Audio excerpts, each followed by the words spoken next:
ఎందుకంటే ముందు child marriages చేసుకోకూడదు. 18 సంవత్సరాలు నిండిన తర్వాతే పెళ్లి చేసుకోవాలి.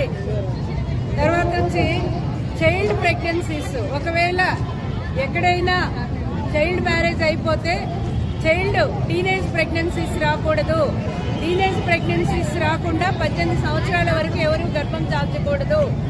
18 సంవత్సరాల తర్వాతే గర్భం రావాలి. లేదు అంటే మహిళలు ఎవరైనా సరే అనారోగ్య బారిన, గర్భసంచి చిన్నదిగా ఉండటము, పిల్లలు చిన్నగా పుట్టడము, తర్వాత పెరుగుదల లేకపోవటము, ఆమె గర్భసంచికి అపాయం రావటం, ఇలాంటివన్నీ కూడా జరుగుతాయి. కాబట్టి మహిళల ఆరోగ్య దృష్ట్యా వివాహం అనేది చైల్డ్ మ్యారేజెస్ చేసుకోకూడదు.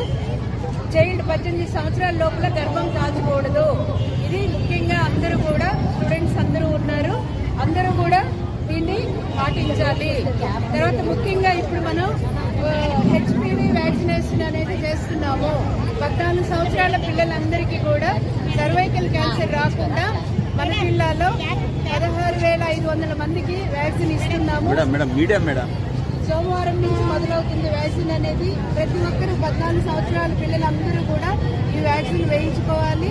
ప్రతి మండలంలో వ్యాక్సిన్ హెల్త్ వర్కర్స్ మా వాళ్ళు ఆశా కానీ ఏఎన్ఎం మెడికల్ ఆఫీసర్ సంవత్సరంలో వేస్తారు. అందరూ వేయించుకోవాలి. గర్భాశయ క్యాన్సర్ని ఇప్పటి నుంచే మనం ప్రివెంట్ చేయాలి. కాబట్టి 14 సంవత్సరాల పిల్లలందరూ కూడా వేసుకోవాలి. ముఖ్యంగా మహిళలందరూ కూడా ఆరోగ్యానికి సంబంధించి మనం ఆరోగ్యంగా ఉంటే మన ఇల్లంతా ఆరోగ్యంగా ఉంటుంది. మహిళ ఆరోగ్యంగా ఉండాలి, చదువుకోవాలి, అన్ని ఉత్సాహంగా పాల్గొనాలి. ఈరోజు ఇంత హ్యాపీగా ఇక్కడ పాల్గొన్న అందరికీ కూడా మా యొక్క నమస్కారాలు. వచ్చినటువంటి జడ్జి గారు, హేమంత్ ఎక్స్పో గారు, డాక్టర్లు, అధికారులు, అలాగే వివిధ కాలేజీ నుంచి వచ్చినటువంటి స్టూడెంట్స్, నర్సింగ్ పిల్లలు, డాక్టర్లు, అలాగే మహిళలు, అంగన్వాడీ వాళ్ళు, టీచర్లు అందరూ కూడా వచ్చారు ఇక్కడికి. ఈరోజు ఐక్యంగా ఈ అంతర్జాతీయ మహిళా దినోత్సవం మొత్తాన్ని కూడా అనంతపురం నగరంలో ఉండే మహిళలంతా ఒక్క తాటి మీద నిలబడాలి అనే ఉద్దేశంతో జరుగుతున్నటువంటి ర్యాలీ ఇది. ఈ ర్యాలీ అయిపోయిన వెంటనే ఇక్కడ స్కిట్ ఉంటుంది. ఈ స్కిట్ లో బాల్య వివాహాలు ఎందుకు చేయడం వల్ల ఏ రకమైన నష్టాలు జరుగుతున్నాయి అనేటువంటి ఈ స్కిట్. దీని తర్వాత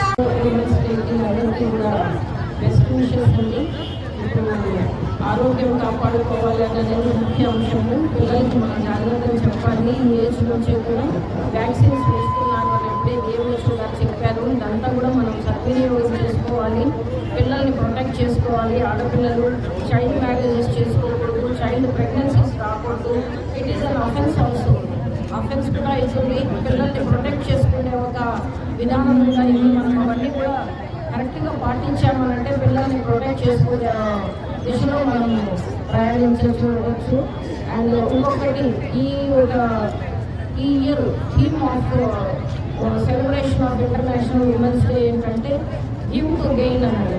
what ever we want to gain at the first instance we have to give something to the society. Society చేయాలన్నా సొసైటీ నుంచి ఏదైనా గెయిన్ కావాలి అన్నా as a woman we have to give something to the society as well for our family. అప్పుడు మనం ఏమైనా ఇస్తే కానీ ఎవరు expect something from the society and family. మనకి చాలా రైట్స్ ఉన్నాయండి. ఉమెన్కి చాలా రైట్స్ ఇచ్చారు. కాన్స్టిట్యూషన్లో స్పెషల్ యాక్టివిటీస్ అన్నీ కూడా వచ్చాయి. కానీ ఒక విషయం గుర్తుపెట్టుకోవాలి, ఎప్పుడైతే అది మనం మిస్యూజ్ చేస్తామో అది it will reflect upon the total society. ఒక్కటి నువ్వు చేసే ఒక తప్పు మిస్యూజ్ చేసి దాన్ని అబ్యూజ్ చేసినప్పుడు అది it will reflect upon all the women folk. అందరి మీద ఉమెన్ మీద రిఫ్లెక్ట్ అవుతుంది. అందుకు మనము సద్వినియోగం చేసుకోవాలి. కానీ చట్టాన్ని దుర్వినియోగం చేస్తే అందరి మీద ఎఫెక్ట్ అయ్యి ఆ పర్పస్ ఎన్నిమోర్ ఆఫ్ ది ఎనాక్ట్మెంట్స్ కాన్స్టిట్యూషన్ ఇవన్నీ కూడా దెబ్బతినే పరిస్థితులు ఉంటాయి. అందుకే సందర్భంలో ఉమెన్కి నేను రిక్వెస్ట్ చేసేదంటే ఏది కూడా మనము సద్వినియోగం